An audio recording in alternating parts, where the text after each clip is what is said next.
Look at who the biggest sponsor of South by Southwest is in Texas now. It's the military. Go ahead and look up the scandal if you want about South by Southwest Pentagon funding. They've taken over the music industry because it's hearts and minds work. These people become network nodes. They become assets to play with. And an incredible example of this that I hesitate to discuss here, because I know that the organization that these documents leaked from is contesting these documents, but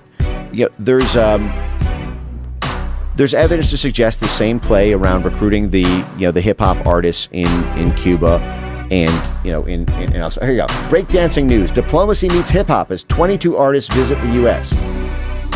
Okay, this is the U.S. State Department. We are paying to recruit them as assets. So when they go and look at the country list, if you want, look how far and wide this is to the edges of the earth.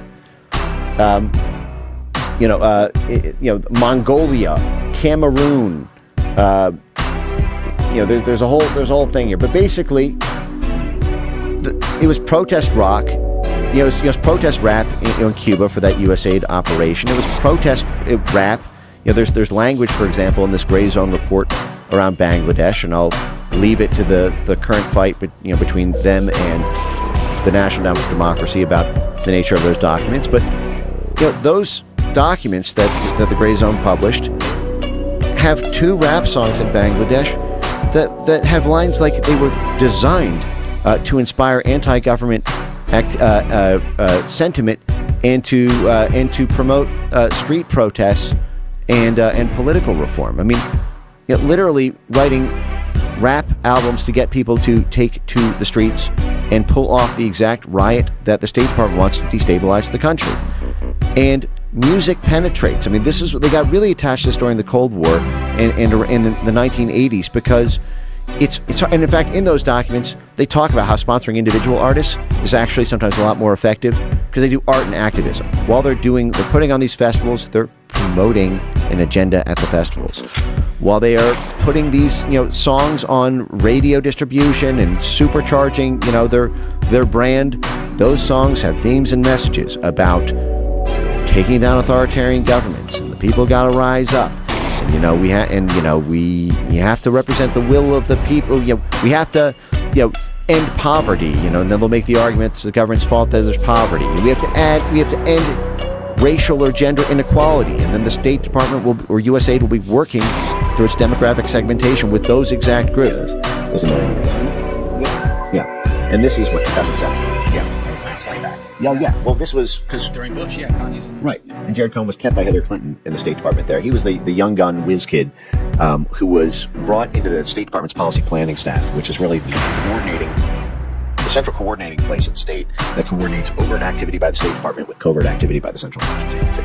And so Jared Cohen was a very, very young guy when he got to the policy planning staff. He was in his mid-20s.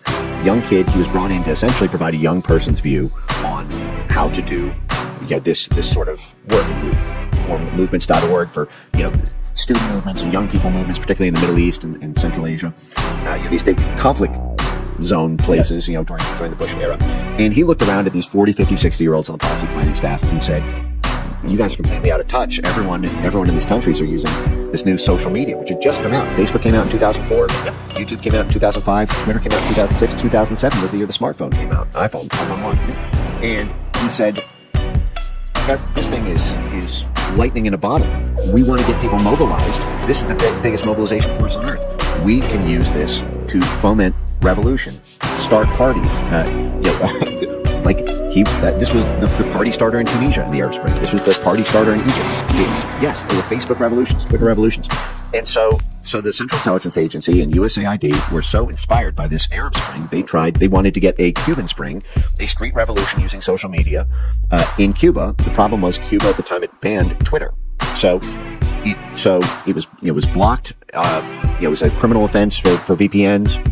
Attempts had been unsuccessful to try to get a node to do that. So what they did is and if you go go back to the Wikipedia, you'll see how dirty this is. Since a Neo, yeah. So this whole thing was structured in order to make it look like it was by Cubans for Cubans. That way, it would not trigger the counterintelligence capacities of Cuba. It would not be banned under the Twitter ban. It would look like it was set up by Cubans as a social media networking site for Cubans, but it was secretly created for, funded by, and backed by USAID. And you see what they did is they took it was funded by millions of dollars of U.S. taxpayer funds, concealed as humanitarian funds designated for Pakistan. Now, Julian, I don't know if you've seen a world map lately, but it's right there. Yeah, that one's actually from the 80s. That's a bad example. I'm sorry. Well, I'm looking at that globe right here, and I can't even see. I see Pakistan. I can't even see Cuba. I can't even tell you how hard, the CIA runs the rap game. It's insane. The State Department just recently brought 22 hip-hop artists from all these different conflict zones. I can walk you through in Bangladesh how USAID was funding rap musicians, reporting back to the State Department about how the songs were designed to create street protests, producing their music videos. We can even watch some of these music videos if you want to get this. You're talking about ones from other countries right now. Yeah. I can show you the internal document. Yeah. Okay. But while you're here, let's go. But just stick with this for 1 sec, because I wanted to show you, make this really clean. This guy's a fire hose. I love it. There's so much here. Okay, so they get these two contractors at USAID. So again, that's the money coming from us as taxpayers from our income tax to USAID, that's subcontracted down into two different levels of subcontractors who are then funneling the money through a Byzantine layer of Cayman Islands offshore bank accounts, which, by the way, was a structure that was originally conceived of by the Central Intelligence Agency. You can look at a guy named Paul Hellawell, who was the CIA's lead lawyer during the Cold War. Just type in a new tab, Paul Hellawell, CIA Castle Bank and Trust. First chapter of the book, I did I put a research team together to try to find the information on the first chapter of the book. Now, the first chapter was originally supposed to be the original interview that got me thrown out of Public Enemy. And the original interview that I did with David Mills, who's a big-time Hollywood writer right now, because he was the same brother that did the interview with Sister Soldier, that got Sister Soldier in trouble, when she quoted Dr. Bobby E. Wright, the psychopathic racist personality, when he said, the only reason why blacks kill blacks because we haven't been taught to kill whites. So when Sister Soldier said that, Bill Clinton came after her, and y'all already know that story. Yes, sir. But anyway, I put a research team together to find the original interview that got me thrown out of Public Enemy, and guess what? I put two research teams together. Can't even find the interview. And I defy anyone here to find it. These Jews got together and how they control the media, which stands for multi-ethnic destruction in America, or maniac European devils in action. They went around the globe to all the newswire services and extracted that particular interview out from the public's view. You can't even find it. And if anyone can find it, call me. I think the thing that raised some eyebrows with people is when I dropped the information about Quincy Jones. All right, let the chips fall wherever they fall. That's right. This dude was one of the ones responsible. He had a magazine financed by Warner Brothers and the rest of them. He set up sex rings in Hollywood. And the people that he brought in, if y'all tell me if I'm lying, Quincy Jones brought in Fresh Prince. And his first movie was what? 6 Degrees of Separation. Brought in Queen Latifah. Queen Latifah set it off, licking and kissing on women. Are you right on this? Yes. Tevin Campbell. His little sweet ass up and down Hollywood Boulevard. Got caught in a car. Thank you. And last but not least, when Tupac came to Hollywood, it was the homosexual ritual. This is where the homosexuals came out against it, but I didn't mind. I wasn't talking about homosexuals. I'm saying there's a homosexual ritual that they go through in the Illuminati secret societies. And it is. So when I mentioned that about it marrying itself on to hip-hop, they said, well, can you prove it? Yeah. Go back and go online and read where Tupac said he was asked by Quincy Jones to fuck him in the ass. When Tupac said no, that's when Tupac was marked for death. Why? Because Tupac was engaged to Quincy Jones's daughter. Quincy Jones's daughter was best friend was Aaliyah. Aaliyah was engaged to Dame Dash. Now if y'all follow these people back, all of them either died or was brought to ruin. Who creates and manufacture these trends? Brothers of Sagging, which y'all know is nigga spelled backwards, right? And what they did was marry the criminal culture in jail onto the street culture and made it part of hip-hop. So now, homosexuality is on the rise, and they made the new cleavage became the butt crack. Homosexual mom. Are you following me?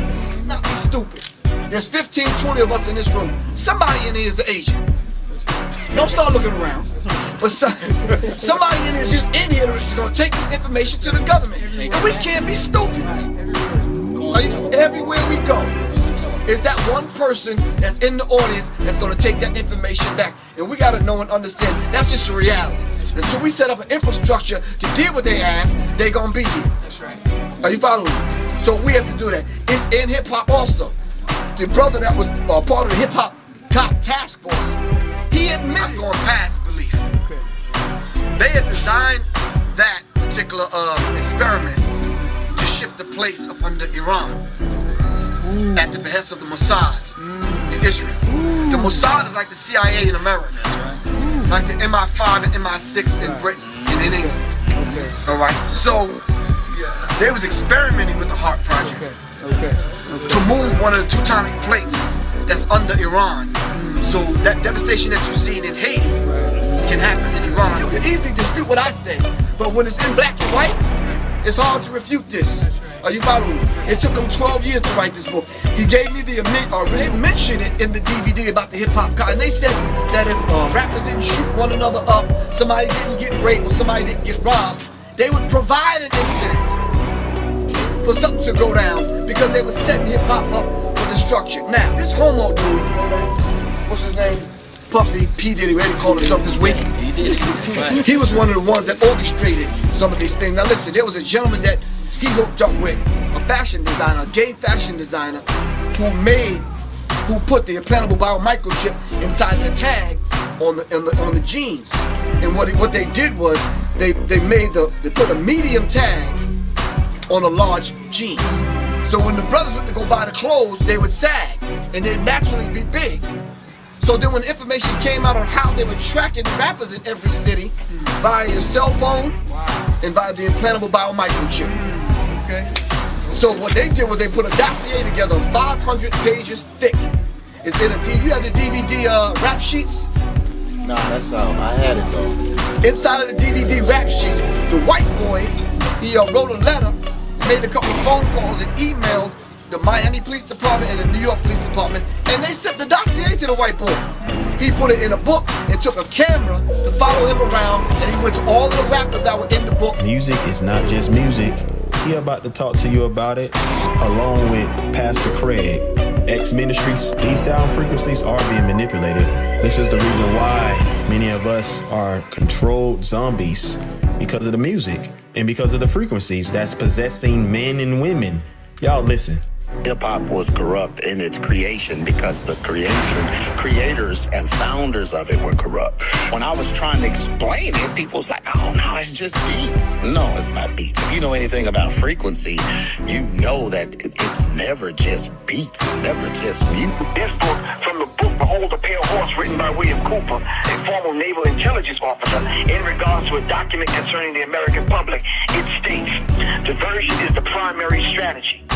The simplest method for securing silent weapons and gaining is to keep the public undisciplined and ignorant of basic system principles while keeping them confused. And this is what these reality shows are doing.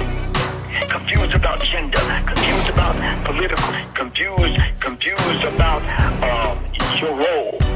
You understand what I'm saying? Confused about religion, confused about politics. It says keep them confused, disorganized, and distracted with matters of no real importance. Whereas the media, MEDIA, which stands for Multi-Ethnic Destruction in America, or Maniac European Devils in Action, keeps the adult population's attention diverted from real social issues and captivated by matters of no real importance. It goes on to say, the schools are keep the young public ignorant of real mathematics, real economics, real law, and real history. That first clip y'all saw, that was from this gentleman right here, Pastor G. Craig Lewis, who exposes a lot about the music industry and how satanic it is. I wonder why we're having babies out of wedlock. We wonder why there are a lot of deaths. We wonder why there's a lot of witchcraft and there's a lot of spells being done, and why young people are taking each other out, and why all this stuff is happening. because of there are spirits in the music, and the sound engineers are manipulating the frequencies, and it is destroying many people today.